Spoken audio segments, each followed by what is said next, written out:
India और south Africa के माबैन खेले जाने वाले पहले वनडे मैच में इंडिया ने 17 रन्स के साथ कामयाबी समेट ली है। और इस मैच में इंडिया को तो मुबारकबाद, उन्होंने ये मैच जीता, लेकिन उतनी ही ज़्यादा मुबारकबाद साउथ अफ्रीकन प्लेयर्स को कि जिस तरह से उन्होंने इस मैच के अंदर जान मारी है और जिस तरह से ये मुकाबला लड़ा है। वाकई ओडीआई क्रिकेट आपसे डिमांड करती है कि आप इसी तरह से लड़ें। मतलब 3 मेन विकेट्स महज 20 से 25 रन्स के ऊपर आउट हो गए चले जाते हैं। और उसके बाद जो आने वाले ऑलराउंडर्स ने जो कारकर्दगी दिखाई है इस मैच के अंदर, वो काबिल दीद थी। वो जिस तरह से दिलकश किस्म के स्ट्रोक्स उनकी तरफ से देखने को मिले। जब मार्को जैनसन बैटिंग के लिए आए तो उस टाइम पे महज आपको 200 प्लस रन चाहिए था और आपकी 220 रन चाहिए था। और उस टाइम पे आपके 5 मेन विकेट्स जो थे वो गिर चुके थे। लेकिन जिस तरह की कमाल किस्म की हिटिंग उन्होंने की है वो देखने से ताल्लुक़ रखने वाली थी। और मैच के अंदर टीम को वापस लेके आए, लेकिन लगातार जो 2 विकेट्स गिरे हैं कुलदीप के उस ओवर के अंदर, वहाँ से मैच एक दफ़ा फिर से इंडिया की साइड पे आया था। लेकिन हार नहीं मानी है, एंड तक लड़ाई दिखाते रहे हैं इनके जो बैट्समैन हैं कॉर्बिन बोश, जो कि पाकिस्तान वाली सीरीज़ के अंदर भी ज़बरदस्त परफॉर्मेंसेस बल्ले से बॉल से करते हुए दिखाई दिए थे। और यहाँ पे भी उन्होंने फिनिश किया जब 4 बॉल्स के ऊपर 17 रन्स रह गए थे। और कमाल बल्लेबाजी इनकी तरफ से देखने को मिली है। शायद कि यहाँ पे एक आध विकेट्स, जिस तरह से सुब्रायन ने वो एक गलत शॉट खेला, वो आउट होके वापस गए, और नंद्री बर्गर ने जिस तरह का शॉट खेला, वो अगर बीच में रुक जाते, इनका साथ दे जाते, तो ये मैच ये फिनिश कर सकते थे।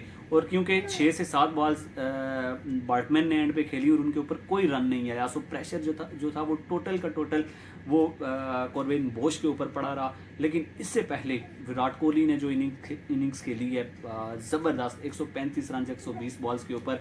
और विराट कोहली आज भी बता रहे हैं कि वो अब तक दुनिया क्रिकेट के ओडीआई के वो सबसे ज़बरदस्त बैट्समैन है। और जिस तरह की उन्होंने इनिंग्स खेली है उससे आप देख सकते हैं कि शायकीन क्रिकेट इस बात को कहने के ऊपर मजबूर हो गए हैं कि शायद कि ये टेस्ट मैचेस अगर विराट कोहली ने रिटायरमेंट ना ली होती तो साउथ अफ्रीका को ये वाले जो टेस्ट मैचेस हैं वो हम जीत सकते थे। लेकिन अब वो रिटायरमेंट ले चुके हैं और सिर्फ ओडीआई क्रिकेट को ही एंजॉय करने को मिलेगा शायकीन क्रिकेट को। और पूरी तादाद में क्राउड आता है जब विराट कोहली खेल रहे होते हैं। इससे आप अंदाज़ा लगा सकते हैं कि कितनी ज़बरदस्त सपोर्ट है विराट कोहली के लिए। क्योंकि टेस्ट सीरीज़ के अंदर हमने देखा कि पूरा का पूरा स्टेडियम खाली पड़ा होता था और कोई भी शायकीन क्रिकेट में से आके टीम को सपोर्ट करने के लिए वहाँ पे मौजूद नहीं होते थे।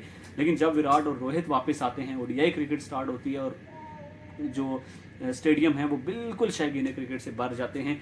ये अपने आप में बता रहा है कि विराट कोहली और रोहित शर्मा कितना बड़ा एसेट हैं इंडियन टीम के लिए। और जहाँ पे जिस तरह से आज कुलदीप ने बॉलिंग की है उसके ऊपर उनको जो है वो लाजमी तौर पे मुबारकबाद के मुस्तहिक बनते हैं। क्योंकि जो 2 विकेट्स उन्होंने ख़ास तौर पे निकाले हैं, जो 2 सेट बैटर थे, ठीक है हिटिंग के लिए जा रहे थे मार्को जैनसन, वो आउट हो गए, लेकिन ब्रिस्के की जो विकेट थी वो सबसे ज़्यादा इंपॉर्टेंट थी। और वो अगर एंड तक खड़े रहते तो एक मुस्तनद बैटर जो था वो आपके पास मौजूद रहता और फिर गेम जो वो फिनिश हो सकती थी। लेकिन साउथ अफ्रीका को इस चीज़ के ऊपर मुबारकबाद देनी पड़ती है कि जिस तरह की उन्होंने आज शुरू के 3 बैटर्स जो थे वो, जिसमें से 0 के ऊपर आउट होके चले गए क्विंटन डी कॉक, और इसी तरह से रिकल्टन जो थे वो जल्दी आउट होके चले गए, मार्करम जल्दी आउट होके चले गए। लेकिन उनके जाने के बाद जिस तरह से सहारा दिया टीम को ब्रिस्के ने, और उनका साथ दिया मार्को जैनसन ने, फिर कॉर्बिन बोश ने जिस तरह की इनिंग्स के लिए, सुब्रायन ने जिस तरह से साथ दिया, नंद्री बर्गर ने जिस तरह से साथ दिया, फिर डेविड ब्रेविस ने जो इनिंग्स खेली वो ज़बरदस्त थी। और शायद डेविड ब्रेविस वहाँ पे अगर थोड़ा बहुत लंबा चले जाते, 1 या 2 ओवर वो शॉट्स ना खेलते, तो गेम बिल्कुल साउथ अफ्रीका के लिए पलट सकती थी। बहुत सारे मोमेंट्स हैं इस मैच के, लेकिन सबसे बड़ा जो मोमेंट था वो ब्रिस्के की विकेट थी जो कुलदीप के हाथों आउट हुए हैं। सो वहाँ पे जो मैच था वो बिल्कुल ऐसे लग रहा था कि साउथ अफ्रीका इस मैच के अंदर अब वापस नहीं आ सकेगा। लेकिन जान मारी है कॉर्बिन बोश ने और बाकी प्लेयर्स ने। और इसी तरह की क्रिकेट, ओडीआई क्रिकेट की देखी जानी चाहिए और खेली जानी चाहिए। ये साउथ अफ्रीका ने आज दिखाया है कि आप 0 पे भी हैं, ठीक है, 3 आउट भी हैं, शुरू के 5 ओवर्स में रन्स नहीं है और 350 का एक पहाड़ जैसा अदब आप चेस कर रहे हैं, तो फिर भी आपके अंदर अगर एक एनर्जी है, आपके अंदर हिम्मत है, हौसला है, तो फिर आप कर सकते हैं और उस टारगेट तक जा सकते हैं। इंशाल्लाह मिलेंगे आपके साथ नेक्स्ट वीडियो में। तब तक के लिए आपसे इजाज़त चाहूँगा। दुआ में याद रखिएगा, अपना बहुत सारा ख्याल रखिएगा। अल्लाह हाफिज़।